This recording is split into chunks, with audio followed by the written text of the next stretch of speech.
नमस्कार मित्रांनो, अशोक मामा या मालिकेच्या आजच्या भागात आपण बघणार आहोत.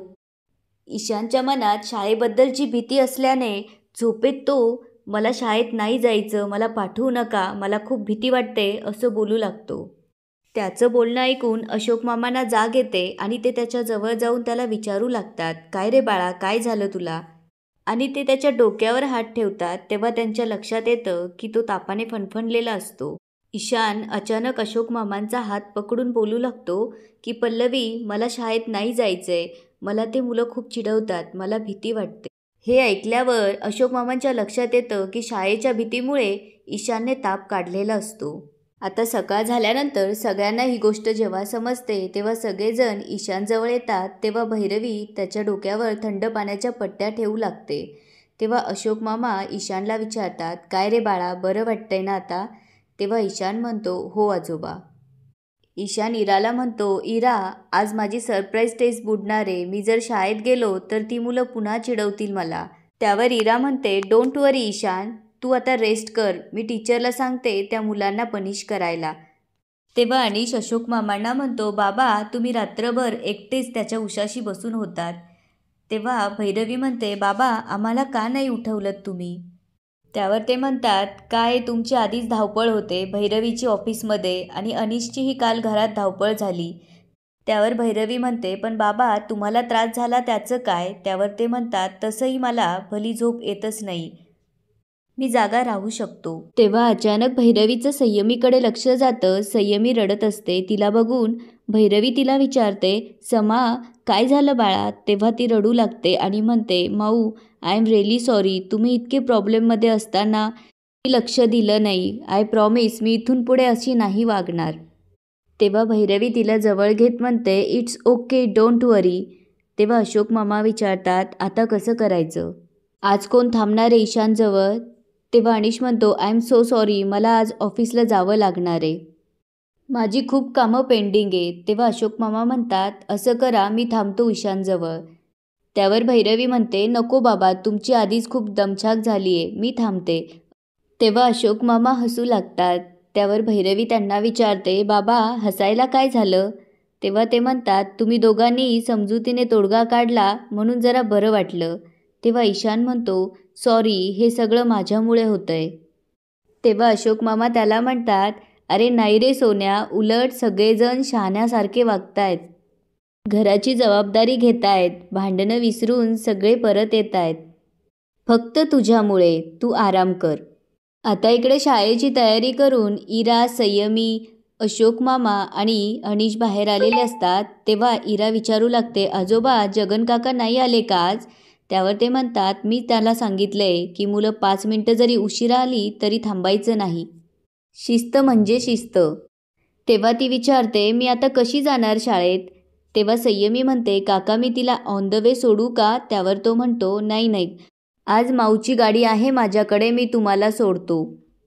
तेव्हा संयमी आणि इरा गाडीत जाऊन बसतात. तेव्हा अशोक मामा अनिशला थांबवतात आणि म्हणतात, अनिश, आम्ही तुला अजिबातच गृहीत धरत नाही आहोत. तुला जे आयुष्य जगायचं होतं त्याच्यापेक्षा तू वेगळं आयुष्य जगतोय हे आम्हाला माहिती आहे, पण आता मुलांची जबाबदारी आपल्यावर आहे. तेव्हा अनिश म्हणतो, आय नो बाबा, आणि मी ती पूर्ण करण्याचा प्रयत्नही करतोय.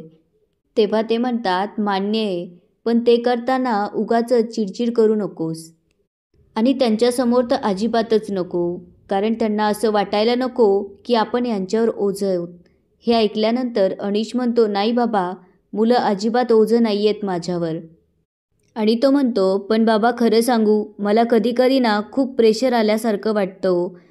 मी यांचा फक्त काका असतो तर त्यांचे लाड करून सोडून दिलं असतं, पण मी फक्त काका नाही आहे, मी त्यांचा बाप आहे. हे ऐकल्यावर अशोक मामा अनिशकडे बघू लागतात. तेव्हा अनिश म्हणतो, एका बापावर किती प्रकारची ओझे असतात हे मी तुम्हाला सांगायला नको.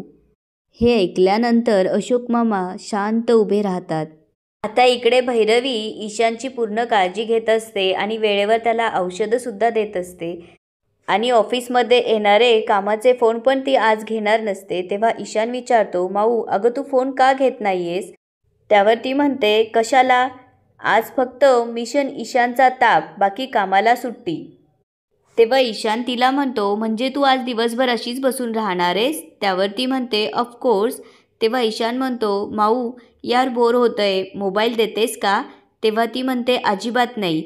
एक काम कर, तू एकतर पुस्तक वाच नाहीतर फटका खा. त्यावर तो म्हणतो, पुस्तक चालेल. तेव्हा ती त्याला एक पुस्तक वाचायला काढून देते आणि मी जाते असं म्हणून ती बाहेर जाते आणि दरवाजा लावून घेते.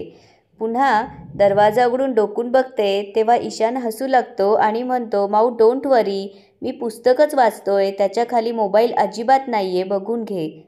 तेव्हा ती त्याला गुड बॉय असं म्हणून तिथून जाते.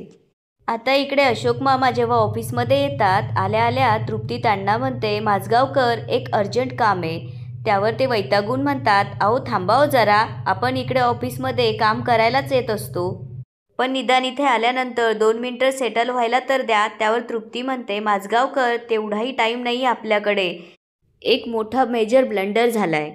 तेव्हा ते विचारतात, काय झालंय? तेव्हा हर्षा तिथे येऊन म्हणते, माझगावकर आपल्या साईडचं खोदकाम करताना बरीच झाडाची मुळं आडवी आली. त्यावर ते म्हणतात, साहजिकच तुमच्या पिढीला रूट्स ही आडवी येणारच. तेव्हा अशोक मामा विचारतात, ठीक आहे, मग आता पुढे काय? तेव्हा तृप्ती म्हणते, त्याबद्दलच POA घ्यायचा आहे. तेव्हा ते विचारतात, POA म्हणजे? तेव्हा ती म्हणते, प्लॅन ऑफ ॲक्शन. तेव्हा अशोक मामा हसून म्हणतात, म्हणजे काय करायचं आहे हे ठरवायचं आहे, मग कधी ठरवायचं आहे? तेव्हा तृप्ती म्हणते, भैरवी आली की लगेच.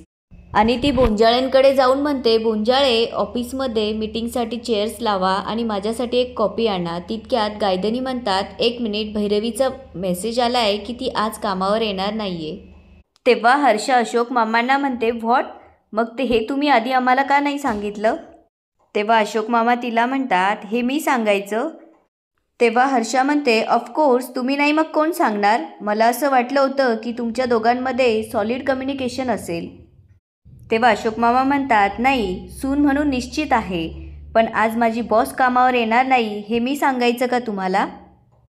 तेव्हा हर्षा म्हणते, बघा बघितलंत ना सगळ्यांनी, यालाच म्हणतात डबल स्टँडर्ड. तेव्हा अशोक मामा म्हणतात, नाही नाही हर्षा मॅडम, याला म्हणतात प्रोफेशनल इथिक्स. आणि ते म्हणतात, काय हर्षाताई, हाच प्रॉब्लेम होता ना तुम्हाला? आमचं नातं हे कामाच्या आड येईल असंच वाटत होतं ना तुम्हाला, आणि ते तसं होत नाही आहे, आणि तरीही आता तुम्हाला प्रॉब्लेम आहे. आणि ते म्हणतात, हे बघा मी शेवटचं वॉर्न करतोय तुम्हाला, आमच्या घरात डोकावण्यापेक्षा जरा कामाकडे लक्ष द्या. आता इकडे भैरवीला अचानक महत्त्वाचा फोन येतो आणि तिला बाहेर जावं लागतं. तेव्हा ती ईश्वरला फोन करून म्हणते, ईश्वर काका एक रिक्वेस्ट होती. आता भैरवी ईश्वरला ईशानसोबत थांबवून ती बाहेर निघून जाते. आता काही वेळानंतर अनीश घरी आलेला असतो.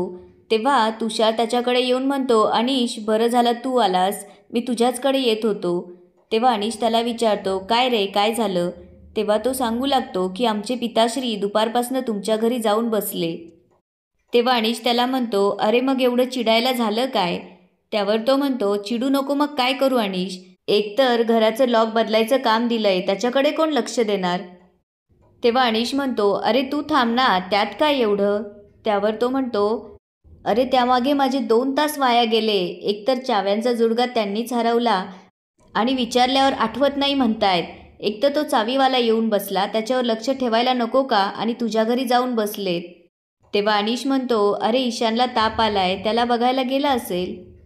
तेव्हा तुषार म्हणतो, अरे सॉरी, मी खरंच विसरलो, भैरवीचा फोन आला होता, तिला कामानिमित्त कुठे बाहेर जायचं होतं म्हणून तिने बाबांना बोलवून घेतलं. हे ऐकल्यावर अनीशला खूप राग येतो आणि तो घरी येऊन ईश्वरला म्हणतो, काका अरे मला फोन करायचास ना, की भैरवीने तुला इथं बसवलंय, मी आलो असतो की लवकर तुला फ्री करायला. त्यावर ईश्वर म्हणतो, अरे त्यात काय, थोडा वेळ बसलो याच्याजवळ. तेव्हा अनीश भैरवीला कॉल करू लागतो. तितक्यात भैरवी येते आणि त्याला विचारते, काय झालं अनीश? तेव्हा अनीश तिला रागातच विचारू लागतो, कुठं गेली होतीस? काकाला इथे बसून तू गेली कुठे होतीस? तेव्हा ती सांगू लागते की मला महत्त्वाचा फोन आला होता. त्यावर तो म्हणतो, ओ फोन आला होता, मीटिंग असेल ना तुझी? तुला जमणार नव्हतं तर सरळ सांगायचंच ना, काकाला इथे का बसवून गेलीस, केवढी अडचण झाली त्याची. तेव्हा ईश्वर म्हणतो, माझी कसली अडचण झाली, अरे मला तसंही काही काम नव्हतं. तेव्हा अनिश म्हणतो, काका मुद्दा तो नाहीच आहे. काल दिवसभर मी त्याच्याजवळ होतो. आज हिला ठेवलं तर हिला लक्ष देता नाही आलं. तेव्हा भैरवी म्हणते, अनिश ऐकून घेणार आहेस का माझं? त्यावर तो म्हणतो, काय ऐकून घ्यायचं? मी काल माझं ऑफिसचं काम सोडून त्याच्याजवळ बसलोच होतो ना, तर तुला नाही एक दिवस बसता आलं? तेव्हा ती म्हणते, मी पण ईशानसोबतच होते आणि सकाळपासून एकही ऑफिसचा कॉल घेतलेला नाही आहे आणि मी माझ्या कामासाठी गेलेच नव्हते. तेव्हा अनिश विचारतो, मग कशासाठी गेली होतीस बाहेर? तेव्हा ती सांगते की ईशानच्या शाळेत मला अर्जंटली बोलवलं होतं म्हणून मी गेले. तेव्हा अनिश शांत होतो आणि ईश्वरला म्हणतो, काका तुषारने तुला घरी बोलवलंय, खूप चिडला होता. तेव्हा ईश्वर म्हणतो, हल्ली काय तो कशावरही चिडत असतो आणि मी जातो, यांच्याकडे लक्ष दे असं म्हणून ईश्वर तिथून जातो. आता अनिश भैरवीजवळ येऊन तिला विचारू लागतो, शाळेत का गेली होतीस? त्यावरती म्हणते, हेच आल्यावरती शांतपणे विचारलं असतंच तर मी तेव्हाच सांगितलं असतं.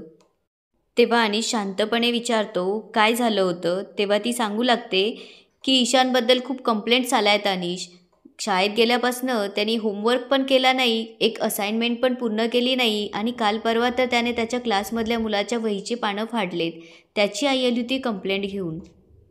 तेव्हा ईशान उठून म्हणू लागतो, माऊ काका मला नाही जायचं आहे त्या शाळेत, प्लीज मला नका पाठवू ना प्लीज, असं म्हणत तो रिक्वेस्ट करू लागतो.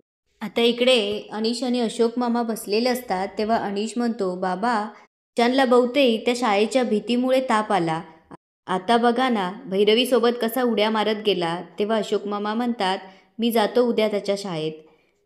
तेव्हा अनिश म्हणतो, म्हणजे तो उद्याही घरी राहणार? बाबा असं किती दिवस चालणार? तेव्हा अशोक मामा त्याला म्हणतात, हे बघ अनिश, मुलांना वाढवताना तडजोड ही करावीच लागते. तेव्हा अनिश म्हणतो, बाबा त्यासाठी आपण सगळेच प्रयत्न करतोय. तेव्हा अशोक मामा म्हणतात, पण खर्चाचा भार हा भैरवीच्या एकटीच्या खांद्यावर आहे, हे नाकारता येणार नाही. तेव्हा अनिश म्हणतो, आपण कुठं कमी पडतोय बाबा? तेव्हा ते म्हणतात, राग मानू नकोस, पण भैरवी तुझ्या दुप्पट पगार कमवते. या बाबतीत तुला काहीतरी ठोस पावलं उचलावी लागतील. भैरवीच्या पगारावर तू किती दिवस अवलंबून राहशील? तेव्हा अनिश म्हणतो, पण बाबा भैरवीने या बाबतीत कधीच कंप्लेंट केली नाही. त्यावर ते म्हणतात, हा तिचा मनाचा मोठेपणा झाला. पण एक लक्षात ठेव, तुम्हाला जर मुलांना सांभाळायचं असेल तर तुला काहीतरी वेगळा मार्ग निवडावा लागेल. आणि याच ठिकाणी आजचा एपिसोड संपतो. आता पुढे काय होणार ते बघूया उद्याच्या एपिसोडमध्ये. धन्यवाद.